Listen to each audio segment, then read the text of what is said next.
Dia tu kasyaf lah dia, orang ni pakar. Tengok muka. Baik, sikitlah ke situ. Asal nak sebut tu, babi macam mana? Kita dengan kaedah yang kemas telah disyarah oleh ulama, khususnya dalam kawaid Imam Syafi'i. Jelas benda tu. Saya nak syarah agak panjang kan. Jumpa fiqah nanti kita jumpa balik insya-Allah. Jauh kita fiqah tu. Nanti bab solat, apa bab ngaji ayuh, jumpa bab tu. Satu kita kalau mengaji ikut tertib ulama syarah, kita dah biasa dengar syarah ulama. Dengar hak ular mak lama lah ni. Kau ulama ular mak patuk orang. Dia menyalahkan habis semua ulama-ulama dulu, apa tak betul lah katanya.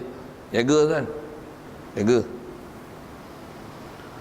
Baik, jadi asal kita bicara tentang kata amanah tu, yang Nabi Rasul tak buat dosa, selesai. Satu, kita bicara dulu tentang masalah dusta. Ni dosa, prinsipnya tidak akan ada Nabi Rasul buat dosa. Sikit kalau tanya ini, Nabi Adam Nabi tak? Rasul lah.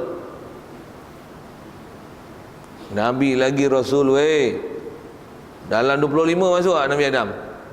Apa maksudnya? Dia Nabi lagi Rasul.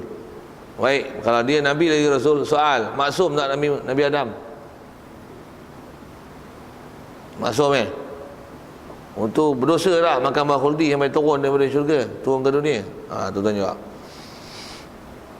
Tu yang kita kena ngaji bagi kemas tu. Yang zaman ni orang usik kan, orang jentik sikit-sikit, melatah kita weh.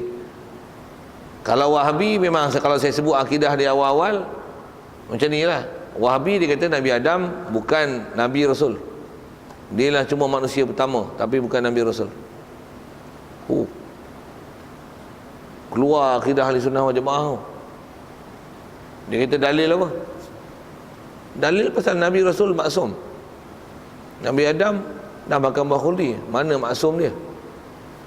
Pasal dia buat dosa. Quran menyebut fa'asa Adamu rabbahu faghawa. Nabi Adam dah haka Tuhan dia dan dia jadi sesat. Ayat Quran. Tuan-tuan nak lawan macam mana ayat Quran? Allah Ta'ala sendiri kata sesat. Tuan-tuan nak angkat taraf jadi Nabi Rasul. Mana ayat Quran yang kata Nabi Adam adalah Rasul? Mana? Nabi Muhammad ada, Nabi Nuh ada. Inna arsalna Nuhan wa ila adin akhahum huda wa ila madyana akhahum syuaiba. Mana Nabi Adam orang Ta'ala sebut, orang Ta'ala hantar Nabi Adam jadi Nabi Rasul? Mana? Kalau inni ja'ilun fil ardi khalifah ke Rasul? Kan? Saya nak ajar berfikir bagi kepala otak tuan-tuan tergeliat. Pandai saya. Tapi apa? Kita dah belajar dengan format ni. Tak silap tuan-tuan, ulama kita buat. Satu jaga tuan. Zaman ni kita bila belajar tak kemas, orang jentik je ni melatah kita. Melatah kita. Wajib pegang Nabi Rasul. Antaranya ayah Nabi Adam AS. Okey. Tanpa pegang soal. Tu dia orang dalil-dalil Nabi Adam buat maksiat macam mana? Bukan maksiat. Pasal apa bukan maksiat? Pasal wajib iktikad Nabi Rasul maksum lah. Dia amanah. Dia takkan dahaka pada Allah Ta'ala. Habis tu, pasal apa pula dibuang dari syurga? Memang istilahnya makan buah khuldi tu. Pokok khuldi tu. Syajaratul khuldil wa mulkil la yabla. Ada sebut dalam Quran. Apa itu? Memang dia makan buah khuldi, istilah buah ke pokok ke. Habis tu tak berdosa ke? Tidak. Macam tu yang kita kena ambil belajar, mantapkan diri macam mana fahaman tak berdosa tu. Berdosa ke Nabi Adam? Tidak. Siapa? Nabi Adam, Nabi dengan Rasul takkan berdosa lah. Untuk Nabi Adam makan buah khuldi, makan-makanlah tapi tak berdosa. Untuk orang Ta'ala tak bagi. Jawapan mudah-mudah. Tak seperti bila tak bagi itu bila langgar berdosa. Tak semestinya bila tak bagi itu bila langgar berdosa. Ada yang tak bagi itu sebagai nasihat, bukan berdosa, sebagai pilihan. Nak sebut tu banyak. Kalau saya sebut syarah tentang kaedah tu, kaedah Quran, fiqh, usul fiqh, macam-macam tu, macam mana pun saya nak sebut ialah Nabi Adam berdosa tak berdosa? Tak berdosa Nabi Adam. Untuk ulama tanggung macam mana? Tu ayat tu, ayat-ayat Quran tu, semua ayat Quran tu bukan cerita dosa tu. Tu cerita masalah penyesalan kat Nabi Adam. Menyesal siapa? Pasal saya memang duduk syurga, motor turun ke dunia. Turun memang pasal makan. Tapi sebenarnya Nabi Adam ni kalau tengok fakta kejadian, Allah Ta'ala nak bagi duduk syurga kan, bagi duduk dunia. Tapi dia bagi duduk syurga dulu. Itu macam mana boleh duduk dunia? Adakah kerana kesilapan Nabi Adam? Bukan silap. Allah Ta'ala bagi Nabi Adam pilih. Ulama kita hurai macam tu lah. Ulama ahli sunnah wal jamaah ni, dia kata Nabi Adam ni Allah Ta'ala bagi pilih. Mungkin duduk syurga dulu. Bukan syurga bukan tempat beranak pinak. Syurga tak beranak pinak kan. Nikmat boleh ambil tanpa perlu makan masak. Kau nak syurga, nak buat syurga kan. Pakaian tak perlu berjahit, pakai tak payah tanam pokok, tak payah buat kain, tak payah gunting, tak payah. Tak payah. Tapi duduk syurga nikmat boleh ambil, tapi tak boleh beranak pinak. Hawa ada. Betul macam mana nak beranak? Allah tak lagi pilih. Kalau dah mula dah sedia Adam untuk meneruskan kerja kau sebagai khalifah, buat macam mana? Makan buah waldi, turun. Makan buah memang kena turun. Makan buah turun. Okey, Siti Hawa macam mana? Masih Siti Hawa pula dah. Kalau tak mau turun, masih itu, usah makan. Tak makan, tak keluar. Betul bila dah standby, siap macam mana? Makan. Bila makan macam mana? Turun. Itu ya, berdosa tak? Pasal orang tak lagi pilih. Saya nak sebut macam mana ulama syarah dengan mengikut kaedah ahli sunnah wal jamaah supaya fahaman tu betul. Kalau tuan-tuan dengar fahaman yang macam mana orang tak betul ni fahaman, saya dah syarah satu tadi. Tengok kalau saya sebut lagi. Bukan Nabi Adam tu kena tipu dengan iblis. Bukan iblis boleh kacau Nabi dengan Rasul ke? Macam-macam nak jawab tu. Macam mana saya nak sebut tu? Tapi saya nak sebut yang pure. Pasal benda tu memang nisbah, kalau bahas satu-satu ayat Quran apa persoalan-persoalan memang kena jawab satu-satu tu. Saya memang ngaji satu-satu tu. Tapi saya nak sebut yang betul-betul akidah yang asal nak sebut. Mustahil ada dosa pada Nabi Adam. Jadi kalau rupa dosa macam mana? Tanggung, bukan dosa sebenarnya. Nabi Adam tu diberi pilih. Jadi ayat Quran wala taqrabah hadhihi syajarah tu, jangan hampiri pokok. Ayat sebelum dia seolah-olah gini, kalau engkau nak duduk dalam syurga lagi Nabi Adam, jangan hampiri pokok ni. Kau jadi zalim. Zalim macam mana? Kau kena turun, kau akan menyusah diri kau. Makanan kena cari, pokok kena tanam, pakaian kena buat sendiri. Turun-turunnya tak ada pakaian lah. At-tafiqa yakhsifani alaihima min waraqil jannah. Terus pergi ambil, cari pokok daun kayu yang ada untuk tutup aurat. Jadi apa? Itu nak kata bukan dosa, itu pilihan. Jadi bila makan turun, tak makan, jadi fatakuna minaz zalimin. Jadi lawan zalim pasal apa? Dia akan menyusahkan diri dia, menzalimi diri dia. Kita pun banyak zalimi diri kita. Makan banyak kan, ngantuk, letih, berak banyak, penyakit banyak, tapi makan banyak. Ubat oleh makan, exercise kurang, ibadat sikit. Kita banyak zalimi diri kita. Tu yang doa tu, Rabbana zalamna anfusana. Tu perkataan tu perkataan memang Nabi Adam ajar kita dengan format Quran. Allah Ta'ala ajar kita. Jadi asal nak sebut ialah, jadi pilihan tu fatakuna minaz zalimin. Jadi ayat yang memang akan ada, kena takdir kan. Apa dia? Kalau kau dah sedia Adam, makanlah pokok ni, makanlah buah ni. Dah standby, makan. Belum lagi, jangan hampir pun. Hampir kau makan, kau turun. Siap. Macam mana pun nak ceritakan Nabi Adam je sikit tu. Ceritakan Nabi Adam je. Saya nak sebut panjang tu pasal take time. Saya ngaji dulu tempat-tempat, kalau tambah ngaji tafsir ayat Quran, tutup guru bila sebut satu-satu tu, bab tu dia cerita sebiji-sebiji. Depan ke depan, macam-macam bab. Ayat Quran pun bukan sikit kan, sebut-sebut bab tu. Bab ni macam mana nak buat, macam mana nak tanggung, mana selesai. Dan dia tanggung dia syarah tepat macam mana kaedah ahli sunnah wal jamaah. Nak sebut apa? Kita hati-hati tuan-tuan. Dan malam ni pasal orang baca tafsir, baca hadis, tapi takut syarahan itu tak tepat macam mana kaedah ahli sunnah wal jamaah. Nanti yang antara kita dah jumpa dulu, baca ayat Quran, bab muka, duk syarah tak tepat dengan ahli sunnah wal jamaah. Orang Ta'ala ada muka katanya. Orang Ta'ala yang sebut dia ada muka, dia yang sifatkan diri dia. Takkan kita pandai-pandai nak takwil pula. Habis. Pasal syarah tu tak betul. Ayat Quran betul. cara mensyarah itu tak betul. Babi sebut Quran, Allah Ta'ala kata Allah Ta'ala haramkan daging babi. Jadi daging tuan ni pandai-pandai duk semua habis, kulit, bulu, apa tulang semua tak boleh. Quran Allah Ta'ala haramkan babi je. Jadi yang lain tak apa. Jadi lemak, buat gelatin, buat sarung ubat, apa tak ada masalah. Itu pasal bukan babi, bukan daging babi. Itu adalah gelatin. Tengok. Okey tak? Syarah tu. Nak bagi syarah bagi sesat bukan susah kan? Itu syarahan sesat tu. Kaedah macam mana? Kaedah ulama syarah lama lah. Dengar saya sebut. Babi ni juzuk pada binatang yang paling baik. Dan Allah Ta'ala telah haramkan. Maksudnya disepah kulit, bulu, tahi, perut, hati, jantung, limpa, perut, apa lagi? Darah, apa lagi? Hidung, babi itu telinga babi. Dengan daging babi, mana juzuk paling baik? Binatang tuan-tuan beli apa? Beli daging ke beli kaki? Suka makan kaki, sup ekor lu punya pasal. Suka makan perut lu punya pasal. Tapi kalau umum huruf sebut binatang ni, sembelihan untuk apa? Memanglah untuk makan. Part tu. Daging ni, bukan perut ni. Sembelihan lembu untuk perut. Dia minat perut, memang dia cari perut. Tapi sembelihan lembu untuk daging. Quran sebut apa? Haramkan. Apa maksud? Juzuk yang paling baik daripada satu sembelihan pun diharamkan.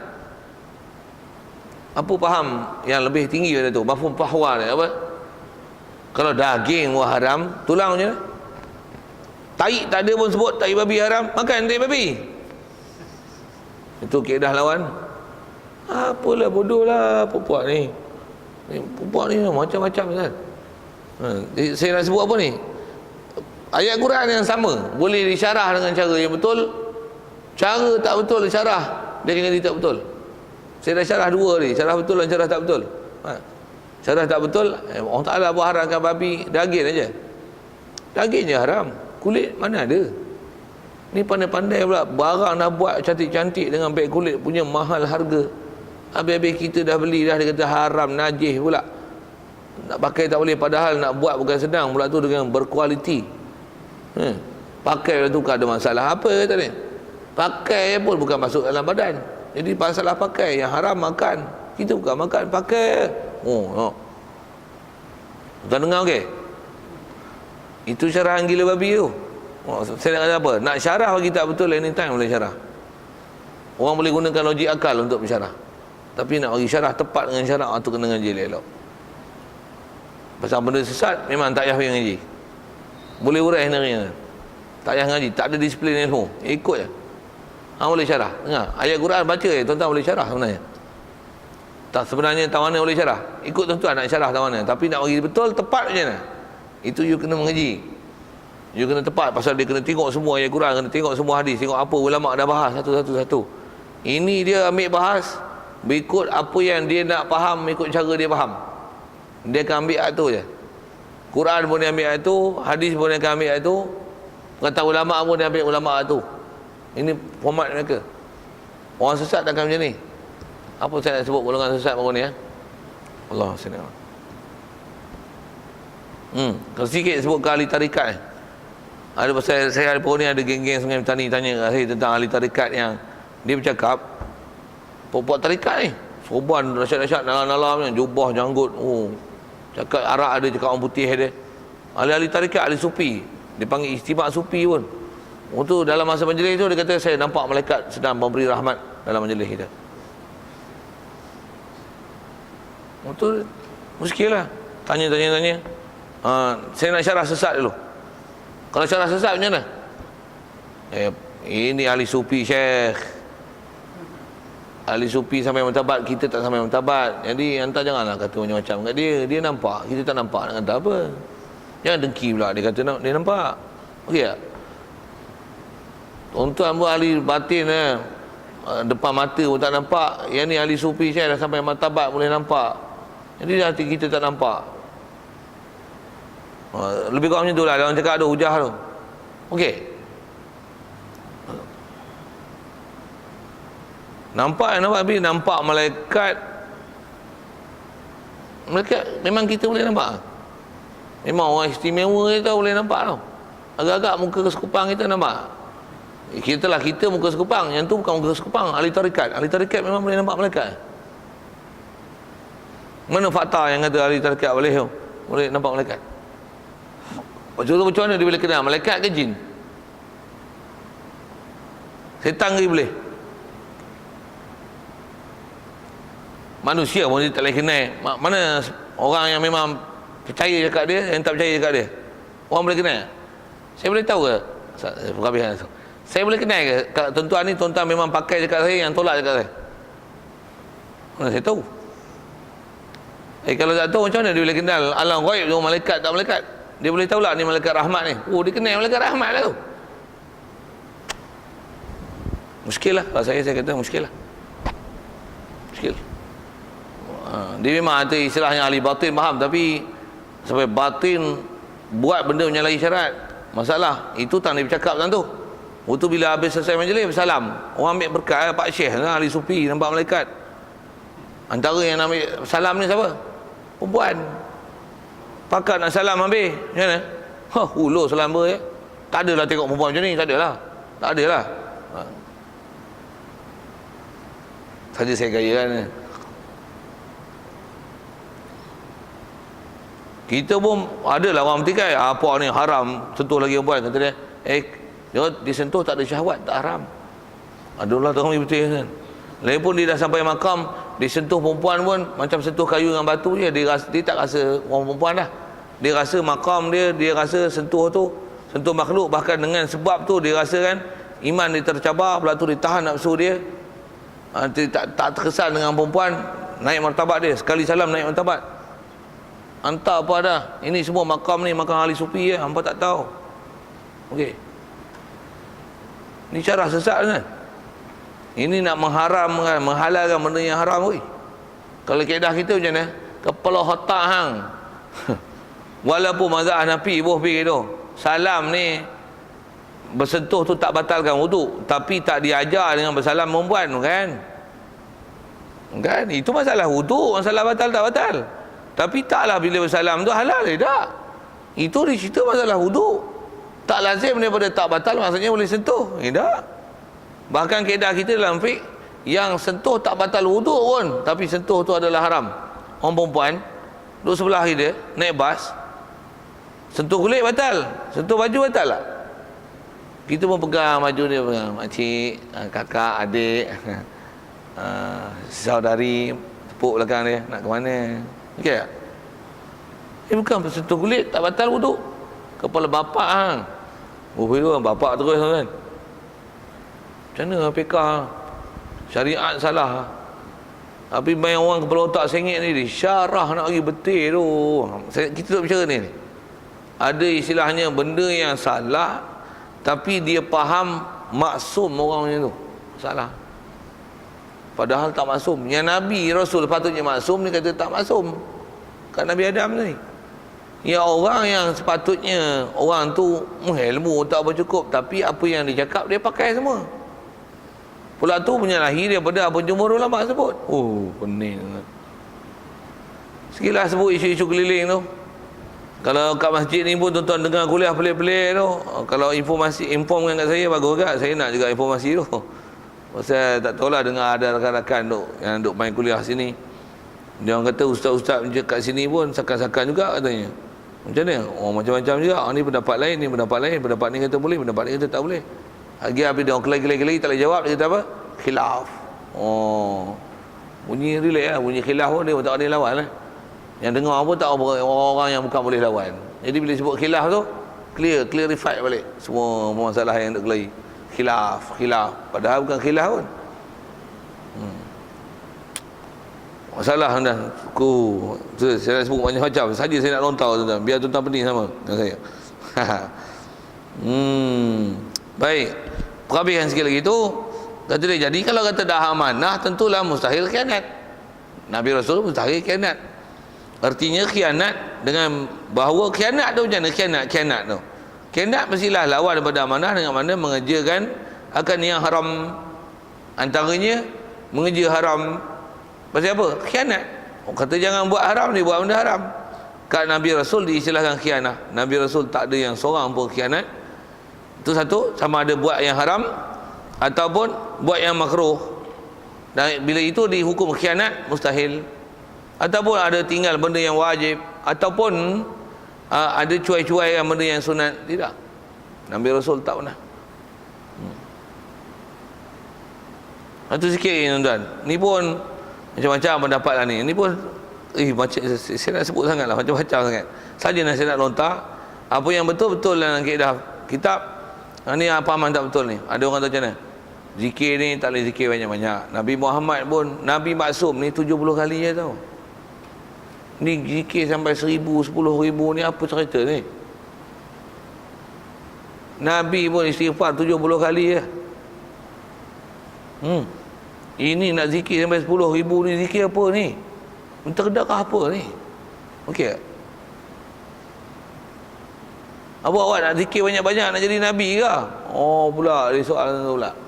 Macam tu kan? Macam mana nak jawab? Kalau ikut kaedah syarah betul macam mana? Nabi yang tak berdosa, tak, yang maksum ni pun istighfar 70 kali. Weh. Kita kena istighfar banyak mana? Kena zikir banyak mana? Kalau ikut tak ada waktu yang kita tak biarkan dalam keadaan zikir.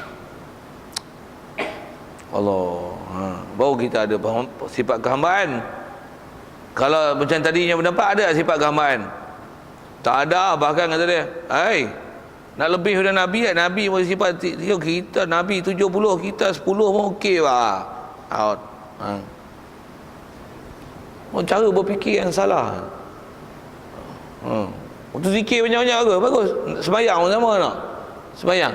Nabi sembayang katalah, dia malam kalau bulan Ramadan, bulan lain bulan Ramadan ataupun Ramadan, dia memang witir mesti 11. Rasulullah tak pernah tinggal witir. Dan witir dia 11. Witir 11. Nabi pun 11 rakaat. Ni sembayang sunat sampai puluh-puluh, ratus-ratus rakaat ni merepek apa? Merepek lah. Dia Nabi maksum.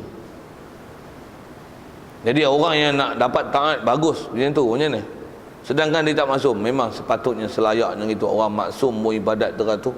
Kita muka sekupang ni sepatutnya, ya Allah, lagilah buat macam-macam ibadat supaya kita ni kok boleh menampung kekurangan kita tu. Nak sebut itu kaedah syarah betul. Syarah merepek je nah. Terang Nabi pun 11 ni hampa buat lebih ni merepek, bid'ah, sesat. Zaman ni kan dia akan ada setiap benda-benda yang kita dah betul dulu, dia akan ada melontar benda-benda yang tak betul. Ni kita pun tak dekat, jauh nak puasa ni. Tuan-tuan tengok esok puasa. Korek telinga tak batal siapa? Tuan-tuan selalu duk dengar apa? Batal tak? Batal tak korek telinga? Masuk dalam batal tak? Istilahnya rongga yang terbuka. Itu fikah kita. Itu syarah betul dengan fiqh Syafi'i. Syarah tak betul macam mana? Jolok telinga bukan kenyang kan? Apa kena mengenal dengan puasa? Puasa ni masuk mulut kenyang, ada manfaat, baru batal. Masuk ayat batal tak? Masuk ayat kurat. Masuk tak? Kalau fiqh kita batal. Fiqh perubatalan ni tak batal. Pasal apa? Bukan masuk kot rongga, masuk perut, masuk kurat. Macam-macam tuan-tuan kena ngaji fiqh lah. Saya lontar saja, saya lontar. Sahur kita selalu macam mana? Subuh adalah pukul 5.40 buah itu. Kita bola ni lebih kurang untuk waktu dia. Kita disuruh tahan makan 5.30 10 minit lah sebelum tu. Ada waktu imsak betul tak? Tuan-tuan tahu apa pendapat model lah ni? Azan pun Nabi suruh makan lagi. Azan pun Nabi suruh makan lagi. Pernah hadis ada dalam Abi Daud, Rasulullah kata apabila kamu dengar azan, habiskan makanan dalam pinggan kamu.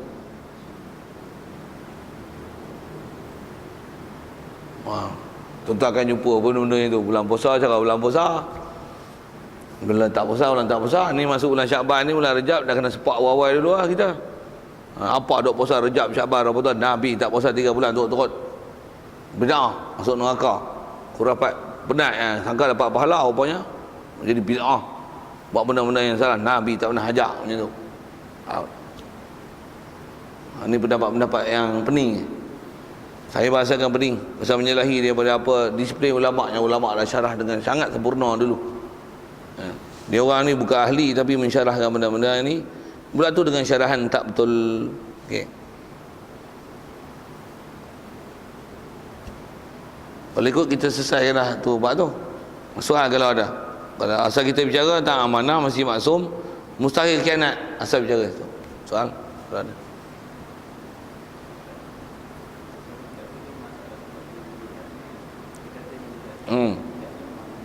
Ya, hakikat memang ada. Kalau dia kata macam ni, jadi soalan yang dia tanya, tarikat tu masalah tu mana? Dia masalah tu dalam bab akidah tu pasal dia kata dia nampak. Ada pun dia kata macam ni, saya dengan yakinnya. Kalau tak kata ahli tarikat tak saya nak cakap macam ni. Saya dengan yakinnya meyakini bahawasanya majlis kita hari ni adalah diyakini oleh, didatangi oleh para malaikat. Memang wajib yakin. Pasal apa? Setiap majlis ilmu, majlis zikir didatangi oleh malaikat.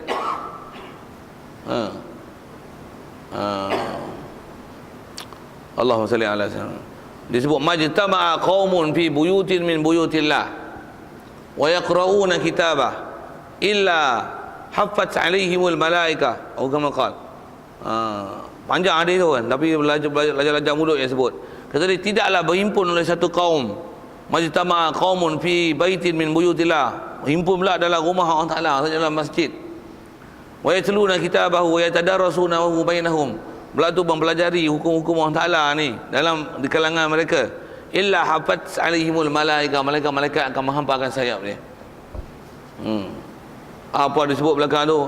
Wa zakarallahu fi man indah, dan Allah Taala dia akan perintah, dia akan menyebut, memang kalau terjemahan dalam hadis sebut itu, Allah Taala akan sebut nama-nama siapa yang hadir dalam majlis-majlis ilmu itu di sisi malaikat yang ada di sisi dia.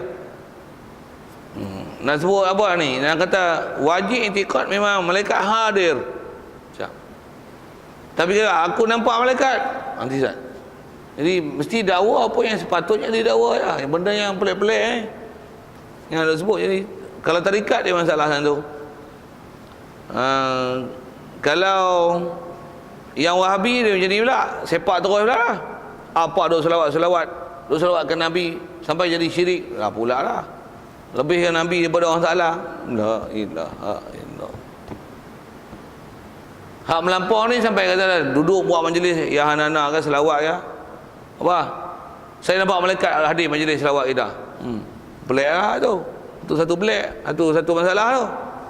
Yang puak tak suka ni kata dia, apa ni duk selawat? Nabi tak suruh selawat sampai 1,5 juta orang. Selawat lah seorang-seorang. Gula. Entah kita jumpa pening kan ni.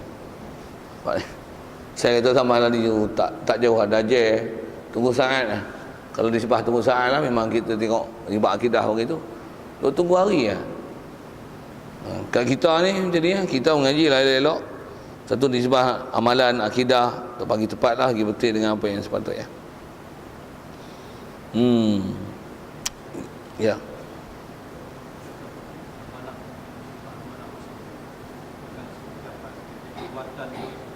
Ya.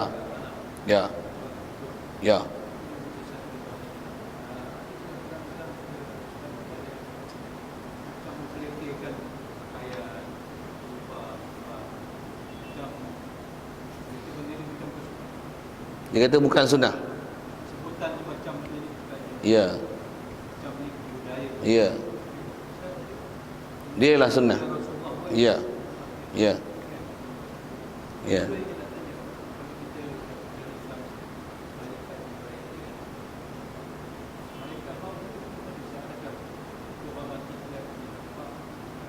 Ya.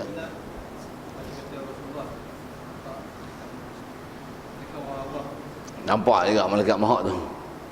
Soalan-soalan macam tu, dia soalan yang ditanya adalah pertama tentang ada orang yang mempertikaikan, seolah-olah bahasa dia gitulah, mempertikaikan berjubah sorban, bersugi apa seumpama tu, makan dengan tangan, dengan 3 jari, makan dalam talam, kan.